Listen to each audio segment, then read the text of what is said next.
Okay, so now that you've seen what exponential functions are, I want to start looking at some story problems where we apply these exponential functions. Sometimes you'll already be given the function, so you just have to plug in for your variable. Usually your variable is going to stand for amount of time that goes by. Other times you're going to have to come up with your equation. When you have to come up with your equation, please remember this: y equals a times b to the x. A will always be your starting amount, and then you determine, is the thing you're looking at growing or decaying? If it's growing, 100% plus the increase, change to a decimal. If it's decaying, 100% minus the increase, minus the decrease, then change to a decimal. So let's go ahead and look at some of those. All right, so on the first one, if we go ahead and take a minute to read through it, and I don't remember if you remember from the last video or not, I really strongly encourage you to print these notes out because it's going to be a pain for you to write out all these story problems. Your answer alone isn't going to help you when you're studying. You need to have these story problems in your notes. So, a biologist is studying green peach aphids. It's a bug. So during June and July, green peach aphids in a field of potato plants, they double in population every 3 days. So in the lab, it's going to double every week. So notice it's not an exact simulation, but at least they can get an idea of what's going on with these bugs and make some predictions about these bugs by having them double every week in the lab. So the nice thing about this is it's giving me an expression, 1,000 times 2 to the w. That's going to be the equation used if you have 1,000 insects, if w weeks pass. That's going to give me my current number of aphids or my current number of bugs. So all I'm asked to do is evaluate if w equals 0, w equals 6, and w equals -3. Evaluate means figure it out. Then I'll describe what the value represents. So I'm going to go ahead and start with w equals 0. I know that means that 0 weeks have gone by. So in other words, when the experiment begins,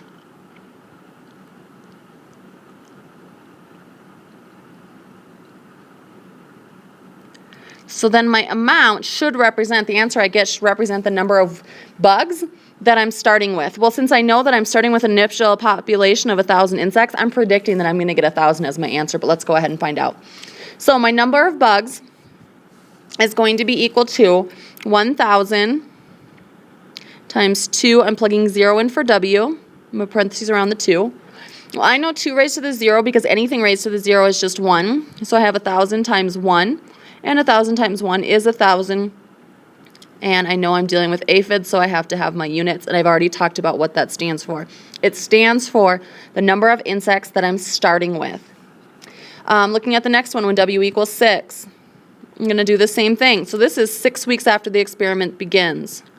Number of bugs, or aphids, 6 weeks after experiment begins.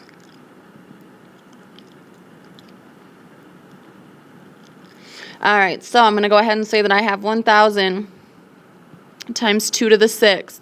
Well, order of operations tells me to start with my exponents, which gives me 1,000 times 2 to the 6th is not 12. It's 2 times 2 times 2 times 2 times 2 times 2 6 times, which I know is 64. 1,000 times 64 is then 64,000 aphids. And again, I've already written what that stands for. It's a number of bugs after the 6 weeks after the experiment begins.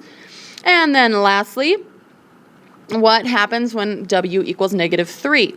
Well, if 0 is the start of the experiment, -3 should be 3 weeks before the experiment starts. So if you remember that the whole reason they're doing these experiments is to see what's actually going on in kind of in the potato plants, I guess is what it says, then this is going to represent, hey, wait a second, if I have 1,000 insects in my potato plants, where did this start? What was going on 3 weeks ago? So number of aphids 3 weeks before experiment begins. And how many aphids are there 3 weeks before there were 1,000? Let's see. 1,000 times 2 cubed, 2 to the -3, which is, I fix my negative exponents first by bringing 2 and the -3 to the bottom, and I get 1,000 over 2 cubed, which is 1,000 over 8, which is 125 aphids. All right, moving on to the next question. Okay, since 2000, the daily cost of patient care in hospitals in the United States has increased by about 3.9% per day. So the cost that you're paying is increasing, per year, is increasing each year by about 3.9%. So it sounds to me already this is going to be a growth function. In the year 2000, the hospital's costs averaged $7,550 a day. I need to write an equation to model the cost of a day's stay in the hospital. Okay, so remember, I'm going to use that formula, y equals a b to the x. Because it's increasing, I know that my b is going to be my growth. My a is my starting amount. Okay? So it does not, most of the time you're not going to get a story problem that says, in the beginning of time, this was where we started. It's going to give you a jump-off point. Here, my jump-off point is 2,000. So in 2000, my starting amount was $7,550. And my growth factor is going to be 100% plus my percent increase, which is 3.9%, which is 103.9%. Remember, I have to change that to a decimal by moving the decimal 2 places to the left, which gives me 1.039. So my equation to represent the cost of a day's stay in the hospital will be y equals my starting amount times my growth factor raised to the x, where x stands for the number of years after 2000. The reason I'm saying after 2000 is because that was my starting year. So if I use my equation for part B, I'm going to approximate today's cost using my formula. So in order to use my formula, I have to figure out what x is. Well, how many years have gone by since 2000? Well, since it's now 2013, that means 13 years have gone by. So that's the x value I'm going to plug in. And I get y equals 7,550 times 1.039 to the 13th. I'm going to go ahead and start with exponents. That's what order of operations tells me. And I get 7,550 times 1.039 to the 13th power. I'm going to use my calculator because I do not want to multiply that 13 times. And I get about 1.644. We will always go to a minimum of 3 decimal places when we are rounding to be more accurate. If you do not, you will get docked points. Multiplying those two, again, I'm using my calculator, and I get $12,412.20. And my comma kind of looks like a, I think I just made it worse. That's a comma. I use my units, that's dollars. So $12,000 for a day in the hospital. Don't get hurt, it's pretty expensive. Moving on. Okay. 3 more examples to go. We have a lot because I know sometimes we struggle with story problems. So please make sure you watch the entire video. Suppose your parents put $1,500 in an account paying 2.3% interest when you were born. Find the account balance after 18 years. So again, I do not have an equation, so I'm going to go ahead and say y equals a b to the x, where a is my starting amount. Well, how much do I start with? They start by putting in $1,500. B is either growth or decay. Since I am paying 2.3%, the account is giving me that money. It's increasing by 2.3%. I'm going to go ahead and say 100% plus 2.3%. Well, that equals 102.3. I move my decimal twice because I have to get rid of the percent. And I get 1.023 for my B. So y equals A, which is 1,500, times B, 1.023, raised to the x. X is the number of years that have gone by.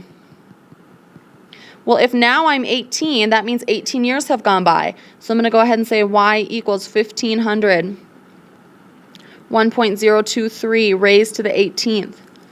Using my calculator, order of operations, I do my exponent. 1.023 raised to the 18th power is about 1.506. 1,500 times 1.506 is 1,584. So in 18 years, you've increased your total by $84. Not very good. And most banks will not even pay 2.3%. That's a pretty high interest rate on a savings account, so to kind of put it into perspective. Next example, how many of you want to have a credit card someday? Check this out. This is pretty accurate.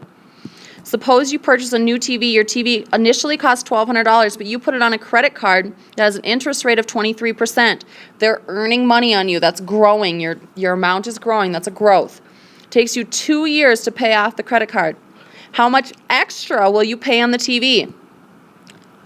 All right, well, let's look. So I'm going to write my equation, y equals a, b to the x. A is my starting amount. My TV starts at $1,200.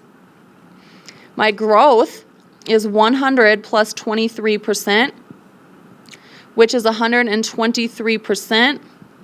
Or moving my decimal twice, if the decimal's not written, it's at the back of the number. So I move it twice, and I get 1.23. So y equals 1,200 times 1.23 to the x, x being the amount of time that goes by. Well, 2 years is how long it's going to take me to pay this off. I get 1,200 times 1.23 squared gives me about 1.5129. Multiplying those together, I get $1,815.48. Well, how much extra have I paid? Well, let's see. Let's take the amount that I paid and subtract the initial amount of the TV. I line my decimals up, and I end up paying $615.48 more for that TV. Big jump. Most credit cards range between around 17 and 23%. That's pretty accurate, like I said, for a credit card. This is a very, very realistic example. That is why so many people get in credit card debt. Last example. So since 1990, the number of gallons of whole milk each person drinks in the U.S. has decreased. All right, so this looks like it might be decay by 4.1%. In 1990, each person drank an average of 16.5 gallons of whole milk per year. I have to write an equation. So my starting amount in 1990 was 16.5. My decay is going to be 100 minus my decrease. So 100% minus 4.1%. That is going to give me 95.9%, which as a decimal moves twice to the left, and I get 0.959. So my equation is y equals 16 times my decay value, 0.959, to the x, where, again, x equals the number of years after 1990, because my starting amount was in 1990. So part B is to approximate the consumption today. Well, today is 2013, so how many years have gone by? So if I do 2013 minus 1990, 23 years have gone by. So I'm going to go ahead and plug 23 in for my x. Doing that, order of operations tells me to do my exponents first. And I get 0.382. 16 times 0.382 gives me about 6.303 gallons of whole milk. So a big difference in comparison to what we were drinking in 1990. And notice this is whole milk, so part of it might be that push that people now want to start drinking and eating more healthy. So they may have kind of downgraded to 2%, 1% or skim milk, but that will be my final answer. So notice decay works very similar to growth. It's just that instead of adding an increase to 100%, I'm subtracting my decrease from 100%. Everything else remains the same.